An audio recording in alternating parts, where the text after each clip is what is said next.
പരിശുദ്ധ ദൈവമാതാവിൻ്റെ വണക്കമാസം പ്രാർത്ഥന 6-ാം ദിവസം. പരിശുദ്ധ കന്യകയുടെ എളിമ.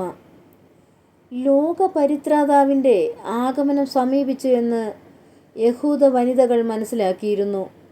അതിനായി പലരും തങ്ങളെ തന്നെ ഒരുക്കിയിരുന്നു. പലരും ദൈവമാതാവാകാനുള്ള മോഹന സ്വപ്നങ്ങൾ കണ്ടിരിക്കണം. എന്നാൽ പരിശുദ്ധ മറിയം ദൈവമാതാവിൻ്റെ ദാസിയാകുവാനായിരിക്കാം ആഗ്രഹിച്ചത്. അവൾ രക്ഷകൻ്റെ ആഗമനത്തിനായി പ്രാർത്ഥിച്ചിരുന്നു. എന്നാൽ തനിക്ക് ആ ദൈവകുമാരൻ്റെ മാതാവാകാനുള്ള യോഗ്യതയുണ്ടെന്ന് കരുതിയിരുന്നില്ല. പരിശുദ്ധ കന്യകയുടെ എളിമയാണ് ത്രിത്വത്തിലെ രണ്ടാം ആളായ സുതനായ ദൈവത്തെ അവളുടെ പക്കലേക്ക് ആകർഷിച്ചത് എന്ന് വിശുദ്ധ അഗസ്തീനോസ് പറയുന്നു. മേരിയുടെ അഗാധമായ എളിമ അവളുടെ കൃതജ്ഞതാലാപം തന്നെ വ്യക്തമാക്കുന്നു. എലിസബത്ത് പരിശുദ്ധ കന്യകയെ അഭിവാദം ചെയ്ത് അവളെ വാനോളം പുകഴ്ത്തുകയും അനുമോദിക്കുകയും ചെയ്തു. തദവസരത്തിൽ ദിവ്യജനനി ദൈവത്തോടുള്ള അപാരമായ കൃതജ്ഞതയും എളിമയും വ്യക്തമാക്കുന്നു. എൻ്റെ ആത്മാവ് കർത്താവിനെ മഹത്വപ്പെടുത്തുന്നു. എൻ്റെ ചിത്തം എൻ്റെ രക്ഷകനായ ദൈവത്തിൽ ആനന്ദിച്ചു. എന്നാൽ അവൻ തൻ്റെ ദാസിയുടെ താഴ്മയെ തികൺ പാർത്തു. ഇന്നു മുതൽ എല്ലാ തലമുറകളും എന്നെ ഭാഗ്യവതി എന്ന് പ്രകീർത്തിക്കും. പരിശുദ്ധ കന്യക ദൈവത്തെ മഹത്വപ്പെടുത്തുന്നത് ഇപ്പോൾ മാത്രമല്ല, അവിടുത്തെ ജീവിതകാലം മുഴുവനും അത് ചെയ്തിരുന്നു. എന്തെന്നാൽ അവൻ തൻ്റെ ദാസിയുടെ താഴ്മയെ തൃക്കൺ പാർത്തു. ഇന്നു മുതൽ എല്ലാ തലമുറകളും എന്നെ ഭാഗ്യവതി എന്ന് പ്രകീർത്തിക്കും. ഇത് ദൈവജനനിയുടെ ഒരു ആത്മാവിഷ്കരണമാണ്. യഥാർത്ഥ എളിമ എന്തിലാണ് അടങ്ങിയിരിക്കുന്നത് എന്ന് അതിലൂടെ മറിയം വ്യക്തമാക്കുന്നു. ദൈവത്തെയും നമ്മെയും അറിയുക.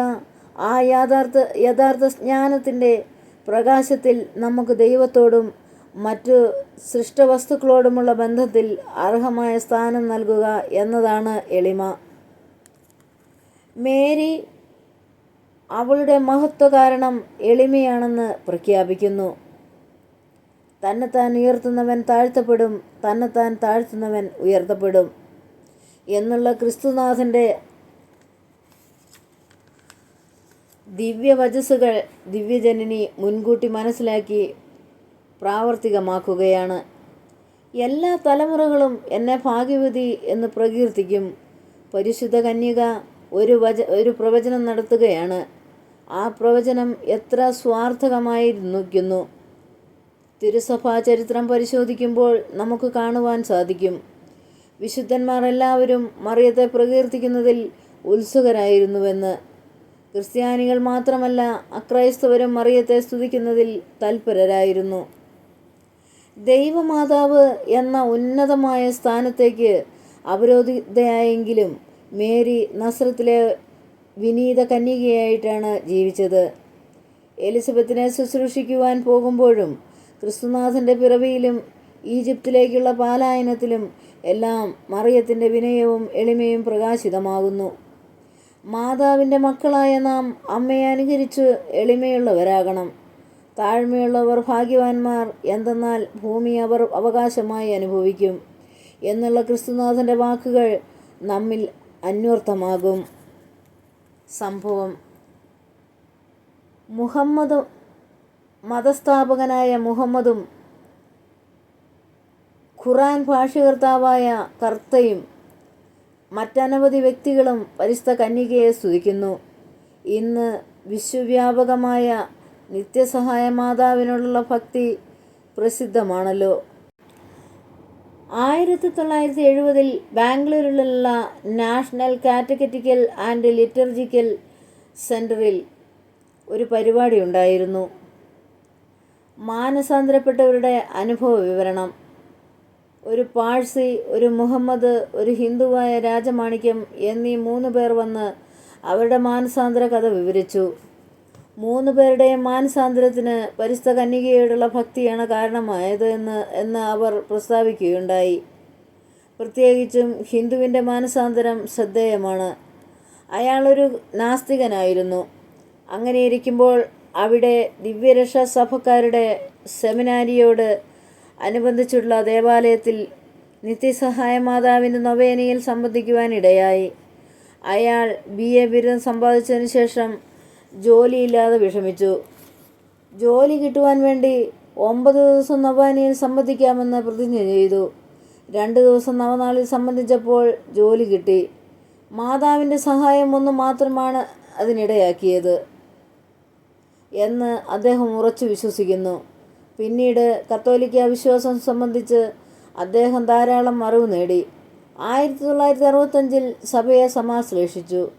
അയാൾക്ക് പിതൃസ്വത്തായി 50,000 രൂപയോളം തന്നിമിത്തം നഷ്ടപ്പെട്ടു. എന്നാൽ അയാൾ പറഞ്ഞു, എനിക്ക് പരിപൂർണമായ സമാധാനവും സംതൃപ്തിയും ലഭിച്ചു. എനിക്ക് സ്വർഗീയ മാതാവായ പരിശുദ്ധ കന്യാമറിയമുള്ളപ്പോൾ ലൗകിക സമ്പത്തെല്ലാം നിസ്സാരമാണ്. പ്രാർത്ഥന. ദൈവമാതാവേ, പരിശുദ്ധ കന്യകയെ, അങ്ങയുടെ വിസ്മയാവഹമായ എളിമയെപ്പറ്റി ചിന്തിക്കുമ്പോൾ ഞങ്ങൾ ലജ്ജിതരാകുന്നു. അങ്ങയുടെയും അങ്ങേ തിരുക്കുമാരൻ്റെയും എളിമ അനുകരിക്കുവാനുള്ള അനുഗ്രഹം ഞങ്ങൾക്ക് നൽകണമേ. എളിമ വിശുദ്ധിയുടെ അടിസ്ഥാനമാണെന്ന് ഞങ്ങൾ മനസ്സിലാക്കുന്നു. ഞങ്ങളുടെ അഹങ്കാരത്താൽ അവിടുത്തെ ദിവ്യസുതനെ പലപ്പോഴും ദ്രോഹിച്ചിട്ടുണ്ട്.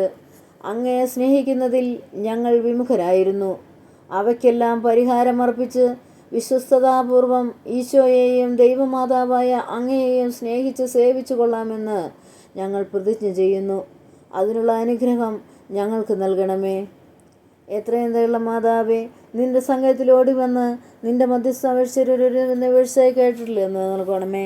കന്യകകളുടെ രാജ്ഞിയ കന്യകെ, ദയുള്ള മാതാവേ, ഈ വിശ്വാസത്തിൽ ധൈര്യപ്പെട്ട് നിന്റെ തൃപ്പാദങ്ങൾ ഞാൻ അണയുന്നു.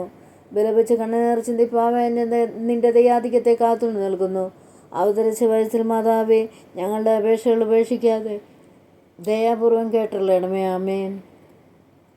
ശേഷമുള്ള പ്രാർത്ഥനയും ലുത്തിനിയായും 3-ാം ദിവസത്തെ പ്രാർത്ഥന കാണുക. സുഹൃത ജപം. വിശുദ്ധിയുടെ വിളനിലമായ മറിയമേ, ഞങ്ങളുടെ ഹൃദയം ഈശോയുടെ തിരുഹൃദയത്തിന് അനുരൂപമാക്കണമേ. ആമേൻ.